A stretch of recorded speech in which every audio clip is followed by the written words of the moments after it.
1 Samuel chapter 4. And the word of Samuel came to all Israel. Now Israel went out to battle against the Philistines. They encamped at Ebenezer, and the Philistines encamped at Aphek. The Philistines drew up in line against Israel, and when the battle spread, Israel was defeated before the Philistines, who killed about 4,000 men on the field of battle. And when the people came to the camp, the elders of Israel said, "Why has the Lord defeated us today before the Philistines? Let us bring the ark of the covenant of the Lord here from Shiloh, that it may come among us and save us from the power of our enemies." So the people sent to Shiloh and brought out from there the ark of the covenant of the Lord of hosts, who was enthroned on the cherubim. And the sons of Eli, Hophni and Phinehas, were there with the ark of the covenant of God. As soon as the ark of the covenant of the Lord came into the camp, all Israel gave a mighty shout, so that the earth resounded. And when the Philistines heard the noise of the shouting, they said, "What does this great shouting in the camp of the Hebrews mean?" And when they learned that the ark of the Lord had come to the camp, the Philistines were afraid. For they said, "A god has come into the camp." And they said, "Woe to us, for nothing like this has happened before. Woe to us, who can deliver us from the power of these mighty gods? These are the gods who struck the Egyptians with every sort of plague in the wilderness. Take courage and be men, O Philistines, lest you become slaves to the Hebrews as they have been to you. Be men and fight." So the Philistines fought, and Israel was defeated, and they fled, every man to his home. And there was a great slaughter, for 30,000 foot soldiers of Israel fell. And the ark of God was captured, and the two sons of Eli, Hophni and Phinehas, died. A man of Benjamin ran from the battle line and came to Shiloh the same day, with his clothes torn and dirt on his head. When he arrived, Eli was sitting on his seat by the road, watching, for his heart was trembled for the ark of God. And when the man came into the city and told the news, all the city cried out. When Eli heard the sound of the outcry, he said, "What is this uproar?" Then the man hurried and came and told Eli. Now Eli was 98 years old, and his eyes were set so that he could not see. And the man said to Eli, "I am he who has come from the battle. I fled from the battle today."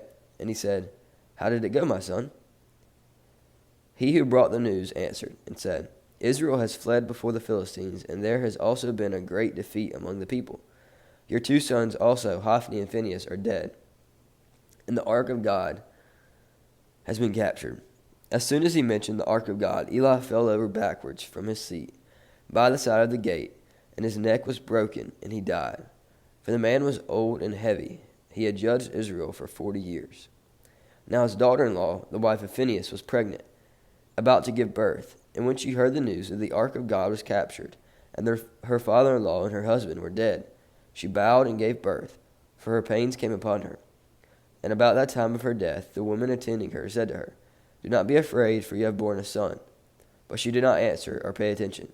And she named the child Ichabod, saying, "The glory has departed from Israel, because the ark of God has been captured, and because her father-in-law and her husband had died." And she said, "The glory has departed from Israel, for the ark of God has been captured." Chapter 5. When the Philistines captured the ark of God, they brought it from Ebenezer to Ashdod. Then the Philistines took the ark of God and brought it into the house of Dagon and set it up beside Dagon. And when the people of Ashdod rose early the next day, behold, Dagon had fallen face downward on the ground before the ark of the Lord. So they took Dagon and put him back in his place. But when they rose early on the next morning, behold, Dagon had fallen face downward on the ground before the ark of the Lord. And the head of Dagon and both his hands were lying cut off on the threshold. Only the trunk of Dagon was left to him. This is why the priest of Dagon and all who enter the house of Dagon do not tread on the threshold of Dagon in Ashdod to this day. The hand of the Lord was heavy against the people of Ashdod, and he terrified and afflicted them with tumors, both Ashdod and its territory. And when the men of Ashdod saw how things were, they said, "The ark of the God of Israel must not remain with us, for his hand is hard against us and against Dagon our God." So they sent and gathered together all the lords of the Philistines and said, "What shall we do with the ark of the God of Israel?" They answered, "Let the ark of the God of Israel be brought around to Gath." So they brought the ark of the God of Israel there. But after they had brought it around, the hand of the Lord was against them, and against the city, causing a very great panic, and he afflicted the men of the city, both young and old, so that the men of the city, both young and old, broke out in tumors. So they sent the ark of God to Ekron. But as soon as the ark of God came to Ekron, the people of Ekron cried out, "They have brought around to us the ark of the God of Israel to kill us and our people." They sent therefore and gathered together all the lords of the Philistines, and said, "Send away the ark of the God of Israel, and let it return to its own place, that it may not kill us or our people." For there was a deathly panic throughout the whole city. The hand of God was very heavy there. The men who did not die were struck with tumors, and the cry of the city went up to heaven. Chapter 6. The ark of the Lord was in the country of the Philistines for 7 months.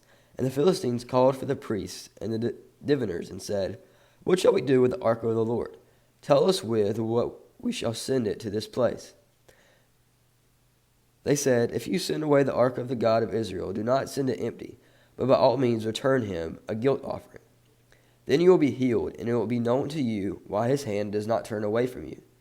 And they said, "What is this guilt offering that we shall return to him?" They answered, 5 golden tumors and 5 golden mice, according to the number of the lords of the Philistines. For the same plague was on all of you and on all of your lords. So you must make images of your tumors and images of your mice that ravage the land, and give glory to the God of Israel. Perhaps he will lighten his hand from off you and your gods and your land. Why should you harden your hearts as the Egyptians and Pharaoh hardened their hearts, after he had dealt severely with them? Did they not send the people away, and they departed?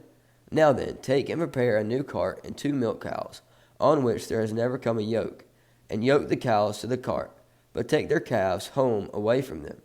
And take the ark of the Lord, and place it on the cart, and put it in a box at its side, the figures of gold which you are returning to him as a guilt offering. Then send it off, and let it go its way.